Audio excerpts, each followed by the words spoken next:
मेरे साथ आज मौजूद हैं संगीता जी और मोहसिन गिलानी साहब। आप दोनों को जनाब very good morning and welcome to my show. कैसा लगा पहले मुझे ये बताएं। बड़ा जबरदस्त लगा। मैं सबसे पहले तो देखने वालों को अस्सलाम वालेकुम, और दूसरे नंबर पे जो आपकी टीम ने ये काम किया कमाल कर दिया। ये जनाब ये जो आपको 3-4 लोग नजर आ रहे हैं ये हमारी टीम है। लोगों के प्रोटोकॉल में जितने लोग होते हैं मेरी पूरी टीम ही इतनी है, but we were like we were so looking forward to host you कि हमें था कि बहुत अच्छा काम किया, बहुत अच्छा काम। संगीता जी, मैं जैसे भी शो के आगाज से बात कर ली थी सुपर हीरोज के हवाले से, सुपर हीरोज की सुपर पावर्स के हवाले से, तो मुझे आप लोगों से सबसे पहले तो ये सवाल पूछना है कि आप लोग मुझे बताएं कि अगर मैं आपसे पूछूं कि आपकी सुपर पावर्स क्या हैं, वो क्या है, और ऐसी कौन सी आपकी आदत है जो आपको लोगों से करीब ले जाती है? ये तो लोगों से पूछिए ना। हाँ। लेकिन आपको क्या लगता है, आपकी क्या चीज़, कहते हैं आपकी बस में, आपके इख्तियार में, आप ऐसी क्या कर सकती हैं? तो आप आपकी सुपर पावर्स तो आप बता सकती हैं। मैं बस डिसिप्लिन चाहती हूँ। मतलब अगर टाइम है 10 बजे का तो हद 11 बजे तक आ जाओ। अगर उससे लेट हो तो फिर बर्दाश्त नहीं होता, फिर मुझे बड़ा गुस्सा चढ़ जाता है। तो आपकी सुपर पावर ये है कि सबको टाइम पे इकट्ठा करना। हाँ जी, बिल्कुल। और ये फिर हमारी फिल्म इंडस्ट्री में इस सबको टाइम पे इकट्ठा करना तो बहुत मुश्किल हुआ होता होगा।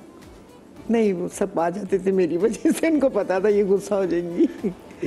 इससे मैं आगे जाके बात करूंगी कि खातून ने कैसे वो डायरेक्शन की और ये सब कैसे मान लेते थे कि वो रैम्बो भाई अक्सर हमारे शो में आके नकल भी था 2-3 दफा तार के गए हुए। अच्छा जी, अगर मैं आपसे पूछूं सुपर पावर्स का आपकी क्या है? मेरा तो मेरी खुश मिजाजी और मेरा सबके साथ मिल बैठना, जूनियर सीनियर, रिस्पेक्ट देना, रिस्पेक्ट लेना, और स्टाफ के साथ स्पेशली मेरा ऐसा दोस्ताना माहौल होता है। मेरा ख्याल है कि ये मेरी सुपर पावर है कि लोग मुझे अच्छे लफ्ज़ों में याद करते हैं, प्यार से हमारे साथ बातें करते हैं, और वही सब कुछ है। और इनके बारे में मैं ये कहना चाहता हूँ, इनकी एक आवाज़ पे मैंने बड़ी बड़ी सुपरस्टार को दौड़ते हुए देखा है। ये जितनी अच्छी है, जितनी मुस्कुरा रही हैं, ये वैसी नहीं होती सेट पे। बड़ी दबंग होते हैं ना, दबंग आपने सुना होगा, ये वैसी दबंग है, और काम के मामले में ये रियायत नहीं दे। एक वक्त कोई लेट हो गया वो माफी नहीं, एक है कि जो ये चाह रही है वो हो नहीं रहा, तो ये नहीं कम्प्रोमाइज है कि कोई नहीं, थक गए बैठ गए, नहीं।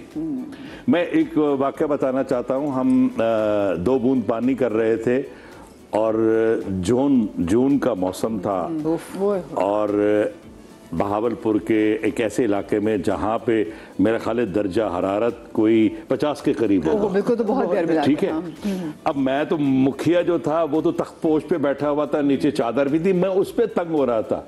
अब नीचे पंचायत लगी, उसमें सारी सुपरस्टार खवातीन सब बैठी थी, कोई यूं करके, कोई नीचे, कोई जिन्हें कहा हटा दो, सब चीजें हटा दी, और वो जमीन पे बैठी, कोई इस तरह इस तरह इस तरह। लेकिन इन्होंने कहा मुझे शॉट चाहिए, आप जमीन पे बैठे हुए, ये नहीं कि नीचे कुछ रख के आप बैठे हुए हैं, मुझे प्रॉपर शॉट चाहिए। और इन्होंने, क्योंकि वो ट्रैक बनाया हुआ था, एंगल बनाया हुआ था, क्योंकि डायरेक्टर ने अपना शॉट सोचा हुआ, ये कहते हैं जो मैंने सोचा है ना वो शॉट मिल जाए, तो ये इनका कमाल है। ऑफ कोर्स वो फिल्म जो हम बाद में देख रहे होते हैं, डायरेक्टर तो पहले से देख चुका होता है, स्टोरी पढ़ते साथ ही, तो इतनी वो कहते हैं डाडी वैसे होना, मुझे लगता है हमारी फिल्म इंडस्ट्री में लोगों को ना, और वैसे भी कहीं पे भी आपको डिसिप्लिन करने के लिए थोड़ा डाडा होना पड़ता है। मैं अगर आप दोनों को जरा पीछे ले जाऊं तो मुझे बताएं संगीता जी, आगाज़ कैसे हुआ, और जो छोटी सी संगीता बच्ची थी, क्या उसको पता था कि उसने एक दिन ये इतना बड़ा कारनामा अंजाम दे देना है कि राइटिंग भी करनी है, एक्टिंग भी करनी है, डायरेक्शन भी करनी है, वो भी इतनी यंग एज में? जब मैं इंडस्ट्री में आई 13 साल की थी, कंगन फिल्म में, बिल्कुल बच्ची थी, और मुझे नहीं पता था एक्टिंग क्या होती। जैसे वो रहमान साहब मुझे कहते थे, मैं वैसे सेम उनको ही कॉपी करती थी। और साड़ी भी पहना दी उन्होंने फर्स्ट टाइम, समझ ही ना आए साड़ी। खैर वो फिल्म तो कंप्लीट हो गई, फिर रिलीज़ हो गई, फ्लॉप हो गई। फिर लाहौर से बुलावा आया, फिर मैं वहाँ गई। वहाँ पर मैंने 1 साल में 7-8 फिल्में की। उसमें एक फिल्म थी ये अमन, उसमें हिंदू लड़की का रोल था, और वो इतने अवार्ड मिले मुझे उसमें। और उसमें एक गाना बड़ा ज़बरदस्त था, जुल्म रहे अमन भी हो क्या मुमकिन, बड़ा ज़बरदस्त गाना। संगीता जी, पहला ऑडिशन आपको याद है, और मतलब कैसे वो उस ऑडिशन में भी आना कैसे हुआ, ये बताएं। 13 साल में तो आपने एंट्री मार थी। कुछ भी नहीं था, मैं तो घर पे स्कूल से आई थी, तो हमारे घर रहमान साहब आए थे खाने पे, तो उन्होंने मुझे देखा और उन्होंने कहा बस ये मेरी फिल्म की हीरोइन है। इस तरह अचानक ही हुआ। तो आपके घर में किसी ने कहा नहीं अभी तो बच्ची बहुत छोटी है, तो स्कूल में जाती है? लेकिन वहाँ पर लोग छोटी उम्र की लड़कियों को ही लेते थे हीरोइन में। मतलब अब तो 18-20 साल की उम्र में आती हैं लड़कियाँ, लेकिन वो तो 13 साल की उम्र में थी। फिर हम लोग ढाका गए, फिर सलट गए, तो बड़ा अच्छा लगा। अच्छा, छोटी उम्र में अगर ज़्यादा एक्सपोजर मिल जाए तो वो कैसा होता है, मुझे बताएं। अच्छा होता है बहुत। आप ये देखो कि 18 साल की उम्र में मैंने डायरेक्शन की, पहली फिल्म मैंने डायरेक्ट की तब 18 साल थी, सोसाइटी गर्ल, और वो इतनी सुपरहिट हुई कि बयान से बाहर है। बिल्कुल यार, वो हमारा पोस्टर लगा हुआ जी, हमारी पोस्टर वॉल पे उसके सोसाइटी गर्ल का। बड़ी अच्छी फिल्म थी वो। मोहसिन जी, आपको याद है आपका पहला ऑडिशन? मेरा पहला ऑडिशन, देखिए मैं दो बड़ी हस्तियों का जिक्र करूंगा। एक तो रेडियो पाकिस्तान पे मैं स्कूल की तरफ से गया था तकरीरी मुकाबले में, तो उन्हें मेरी आवाज़ अच्छी लगी। उन्होंने मुझे कहा कि आपकी आवाज़ अच्छी है, क्या आप बच्चों के प्रोग्राम में शरीक होंगे? आप एनओसी लेकर आइए घर वालों से। अब मुझे एनओसी का तो पता ही नहीं था। मैंने रिश्तेदारों से बातचीत की, मेरे रिश्ते के मामू लगते थे, उनसे मैंने कहा कि मैंने करना है। उन्होंने मेरी आवाज़ की तारीफ, तो वो मुझे चैन नहीं लेने दे, तारीफ हो गई। तो उनसे एक दरखास्त लिखवाई वालिद साहब के, अल्लाह उनके दर्जात बुलंद करे, खुद दस्तखत किए और पेश कर दी कि जी कोई रुकावट नहीं, आप इनको काम करने दें। मैं रेडियो आर्टिस्ट हो गया। 48 बरस हो गए मैं आज तक माइक के साथ जुड़ा हुआ हूँ। मेरी दोस्ती है, मेरा इश्क मेरा माइक है। कहते रेडियो के एडिक्शन है, जो कभी जो जिसने रेडियो पे काम किया हुआ है उसको वो जो लुत्फ रेडियो पे काम करने का मिलता है वो कहीं और नहीं मिलता। Is it true? बिल्कुल 100%। क्योंकि आप उस माहौल में जब जाते हैं ना, उसमें सबसे बड़ी बात यह है जो बंदा सुन रहा है ना वो देख नहीं रहा। आपने अपनी आवाज़, अपने अंदाज से उसके जहन में एक पूरा सेट लगाना है, कैरेक्टर की उम्र बतानी है और पूरा माहौल बताना है, अपना दर्द, अपनी चीज़ें आवाज़ के जरिए उस तक पहुंचानी है, पूरा मैसेज का मैसेज। एक तो वो हो गया हमारा रेडियो। अच्छा, वो तो हो गया, लेकिन मुझे बताएं कि इजाज़त आपने ली नहीं, आप चले गए रेडियो, घर वालों को पता कैसे चला? ये बड़ा खौफनाक ये बड़ा खौफनाक है जब घर वालों को ये पता चला कि मैं रेडियो पे काम कर रहा हूँ। और कैसे पता चला? तो अच्छी खासी मेरी मतलब इज्जत अफजाई हुई। आप इज्जत अफजाई समझ सकती हैं। खाली पीली हुई है, हल्का सा टच टच भी किया गया? नहीं, टच टच से शुरू हुई ना। इज्जत अफजाई टच टच से शुरू हुई और उसके बाद फिर ये था कि जब मैं थिएटर करने लगा ना, थिएटर था कि रेडियो पाकिस्तान का एक ड्रामा था 14 अगस्त के हवाले से। उन्होंने कहा कि आपकी आवाज़ भी है, आपका ये भी है, हमने 14 अगस्त के हवाले से आपको दिखाना है एक जज्बाती सा नौजवान और ये इस तरह। मैंने कर दिया, उसके पोस्टर बने तो वो पोस्टर लग गए। हमारी बाउंड्री है दरबार शरीफ की, हजरत मूसा पाक शहीद। वो दरबार शरीफ में 500-600 घर हैं, 4 दीवारी। तो वहां बाहर लगा दिए उन्होंने पोस्टर के, यहाँ पब्लिक आती जाती वो देखेगी। तो किसी ने सरायकी में फजर की नमाज के बाद वाले सब बाहर निकले, वो सही तुम्हारे बाल देता बैर इश्तिहार छपे पेन इश्तिहार बेटे को। हाँ, मतलब है कि आपके बेटे के इश्तिहार छप गए हैं, फोटो लगी हुई है, वो देखे उन्होंने बस। तब फिर जरा और दुर्गत बनी और उसके बाद फिर मैं नानी के पास चला गया।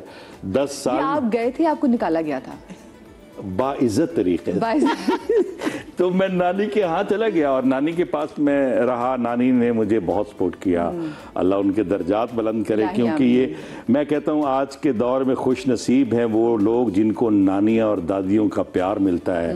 कि नानी की कहानियों ने मुझे एक ऐसी ताकत दी कि मैं कहानियाँ बनाने लगा, मैं कहानियाँ सोचने लगा। ये तो रेडियो हो गया। कासिम जलाली साहब जिन्हें लोग दादा कहते हैं, अच्छा, हमारे पाकिस्तान टेलीविज़न का इससे बड़ा नाम कोई नहीं है, वो है कासिम जलाली साहब। तो मैं जब यहाँ पे मेरी जवानी के जो बड़ी उभरती हुई जवानी के दिन थे वो मेरे कराची पे गुजरे आदम जी हॉल में। उनमें जावेद शेख साहब, उनमें उमर शरीफ साहब, उनमें लियाकत सोल्जर, उनमें शहजाद रज़ा, उनमें ये सारे हमारे जो आर्टिस्ट थे, इस्माइल तारा साहब वो भी, और ज़ेबा शहनाज साहब, मैंने इन लोगों के साथ काम किया। और फिर मैंने जो सबसे बड़ा काम किया मैं आज वो बता रहा हूँ कि इसी आदम जी हॉल में मेरा ड्रामा देख रहे थे, तो दिवाली आने वाली थी, तो उन्होंने हमारे फुरकान हैदर साहब जो अदाकार इब्राहिम नफीस साहब के छोटे भाई भी थे, अल्लाह उनके दर्जात बुलंद करे। उमर शरीफ साहब के उन जितने भी ये लोग हैं ना, वो प्रमोटर थे, उन्होंने बाहर के मुल्क में पाकिस्तानी ड्रामे को मुतारिफ करवाया।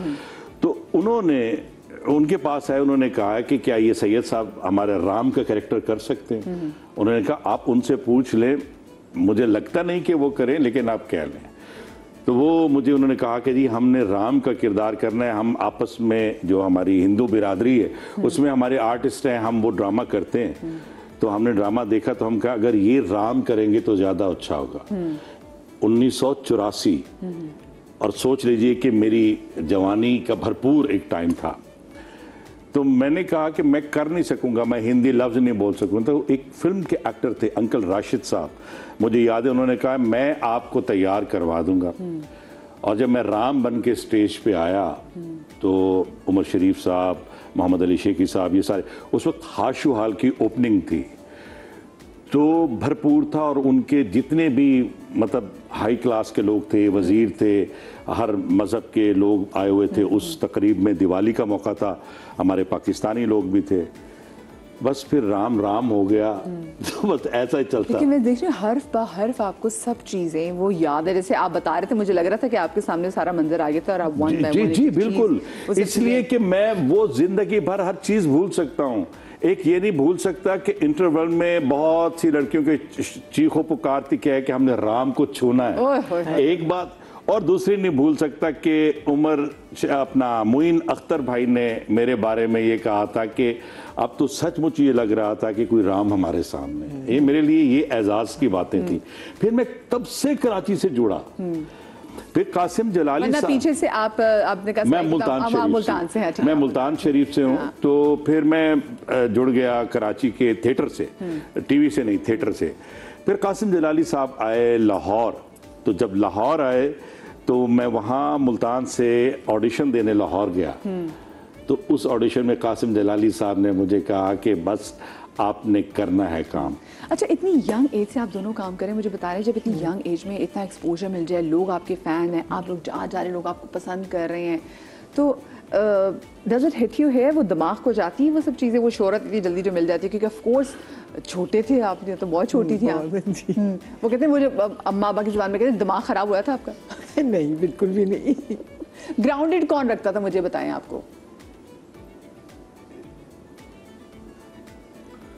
कौन मतलब किस तरह? इन अ वे कि जैसे कि होता है ना कि अक्सर घर में अम्मा अब्बा डांट देते हैं कि ताकि ऐसा ना हो कि जरा दिमाग को चढ़ जाती शोहरत हो ना, वो रखते हैं घर में।